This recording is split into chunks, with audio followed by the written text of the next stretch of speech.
Welcome back into WBRC tonight. I am Jhas Williams, but who I am doesn't matter because I gotta tell you, I have one of the coolest, kindest, most accomplished people to bring you right now as a guest. I am talking about one of the best-selling gospel artists of all time. I'm talking about the host of her own nationally syndicated radio show, a Grammy Award winner, a Dove Award winner, BET Awards, NAACP Image Awards, Stellar Awards, and that's just to name a few. I'm talking about Yolanda Adams. Yolanda, I am so happy to have you. Oh, thank you. Glad to be with you. I am so happy you're here. People don't know this, but I'm going to tell them anyway. So just before we started this interview, we had nothing but technical difficulty after technical difficulty. You are so patient and so kind. I'm just really blown away by who you are as a person, not just your artistry, but who you are as a person. Do you get that a lot? Do people get surprised by your celebrity and then come to find out you're bomb? Oh,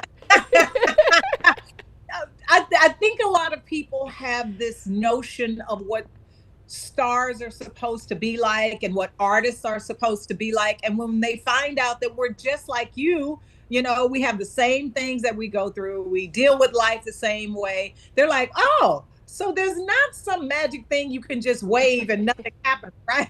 Right. Yeah. But not everybody. I'm sorry, go ahead. Yeah. No, but knowing how to cope with your day to day, everything starts with a decision. Yeah. So I make a decision every morning that no matter what happens, no matter how many glitches or whatever, I am going to have the best day ever.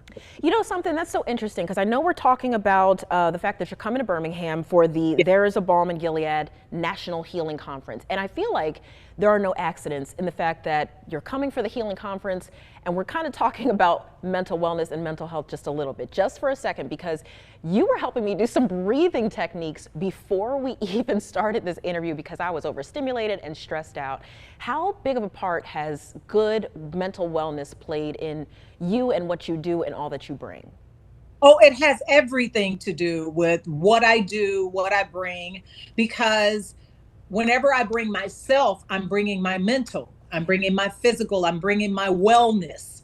And if I have not done the work before I get to you, you can see it.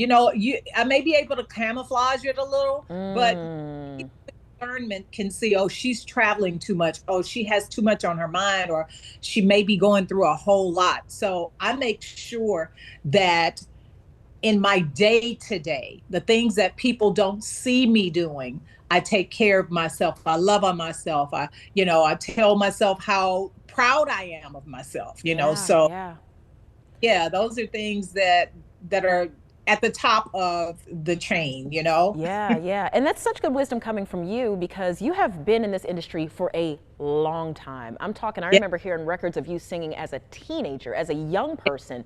So you're not new to this, you are true to this. And speaking of, I know that you've had to also navigate Christian spaces where unfortunately sometimes we can't always be that forgiving and as kind as we're supposed to be.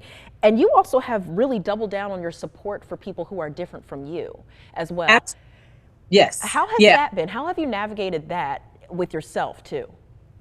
Well, I thank God for my amazing parents and grandparents, because I grew up where everyone was included. It didn't matter what your race was. It didn't matter what your religion was. It didn't matter.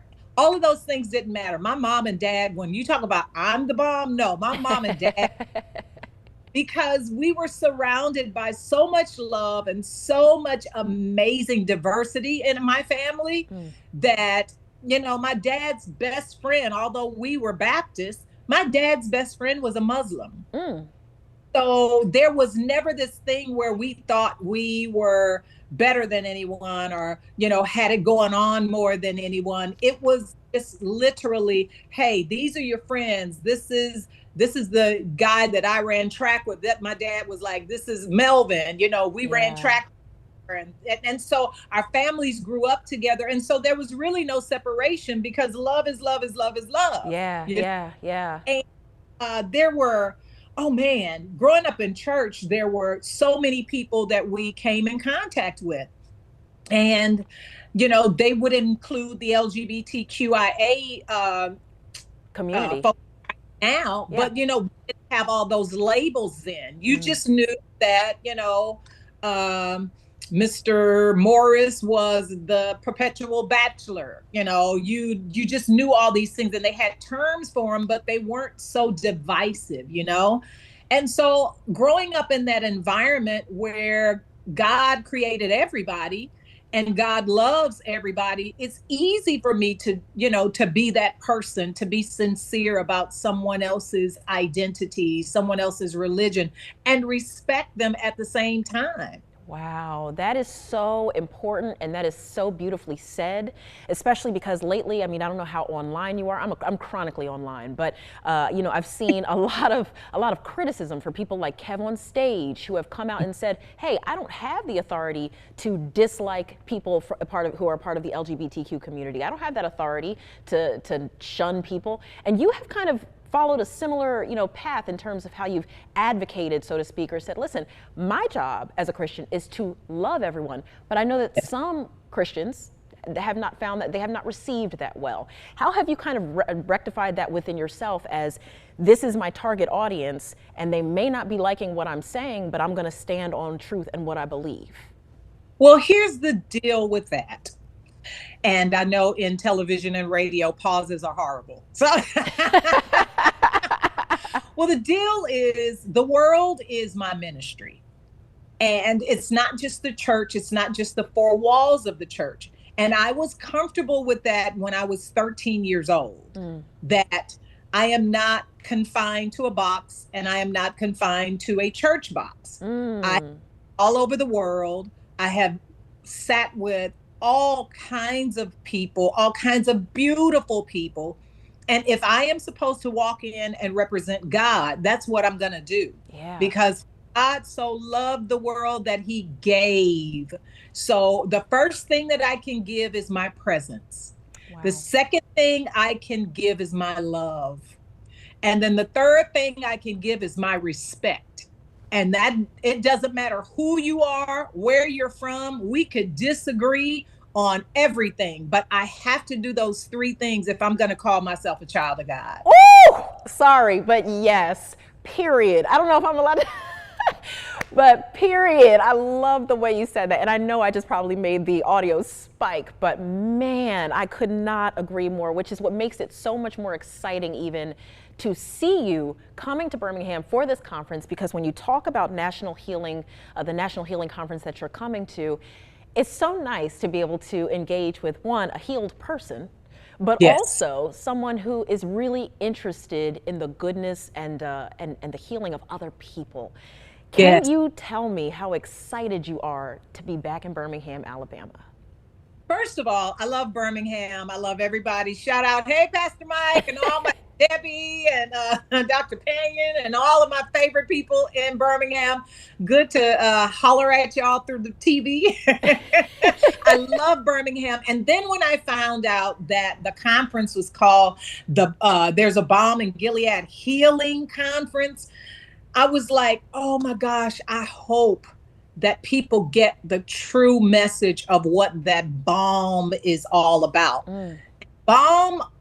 Balm hits the center of where things are hurting, but you know the balm spreads to the other parts of that. Wherever you place the balm, you know, I'm a runner, so I place balm on my knees a lot. Yeah. But what it does, once it soothes that ache in that specific area, that targeted area, it spreads out and makes everything else around it even more comfortable. So yeah. I love the fact that this conference is for the healing, not just of Birmingham, not just of the young people that are going to be participating, but for everyone that comes in contact with the conference. All right. Well, I know that I've kept you long enough, but I just have one more question. This is about your baby girl. I know that, oh wait, actually, I'm sorry, I have two things. The first thing, okay. Nothing is more important than your baby girl, but I do need to let you know that people on Threads have said, and this is almost a direct quote, they have said every day, the R&B girlies better be glad Yolanda Adams chose gospel, because you are out singing these girls, okay? So I want to let you know that that's what people are saying. And you also have a daughter who is starting to sing R&B. Can we expect a collaborative album? absolutely. I am so proud of my Taylor Ayana. She has been nurtured, and I thank God for the way, again, that I was nurtured and raised as a kid, because there were six of us, and all six of us had our own personalities. We had our own things, but here's the key to my family: we can all sing. Oh, All of us can sing, but I was the only one that said, hey, I want to do this for life. yeah. And so, with that being said, all of us had our different sports. We all had our different likes and things. And so I said, whenever I have a child, my child is going to be raised the same way that my mom and dad and my grandparents raised us. Yeah. And so when she said, Mom, I want to start singing, I said, have you started writing? Oh. She's like, yeah, writing a long time. She's like, that's where all of my passion seems to come from my writing. I said, good, because the first thing is you're going to own all your songs. That's right. The second thing is we're going to get that name trademarked. Okay, honey? That's right.